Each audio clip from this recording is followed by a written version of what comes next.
सरकार को दृष्टि रे जल जमी और जंगल रे आदानी और वेदांतर प्रथम अधिकार। आज काशीपुर रे विश्व परिवेश दिवस अवसर में हेबाकु थिबा सभारे मेधा पाटेकर, लिंगराज, नरेंद्र महांती प्रमुखों को जोग नदेबाकू फतुआ जारी कले राज्य सरकार। सेथिपई सेमानकु रायगड़ा स्टेशन में अटक रखागला और सभास्थल को जीवापाई दियागला नाही और पुलिस हेफाजत रे एबे रायगड़ारू ब्रह्मपुर निया जाउछि। कॉर्पोरेट स्वार्थ रे प्रशासन न फतुआ। वेदांत, आदानी और अंबानी को हाथ में आम जल जमी और जंगल को टेकी देवा पई विश्व परिवेश दिवस सभारे जोग देबाकू निषेधादेश।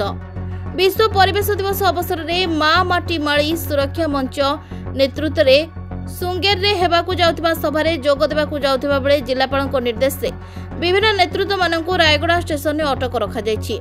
विशिष्ट नारी नेत्री मेधा पाटेकर, पश्चिम ओडिशा कृषक संगठन समन्वय समितिर नेता लिंगराज, मिथ्या मकदमा विरोधी अभियान आवाहक नरेंद्र महांती और जय किसान आंदोलन हर बणिया प्रमुख एही दल रे अछंती।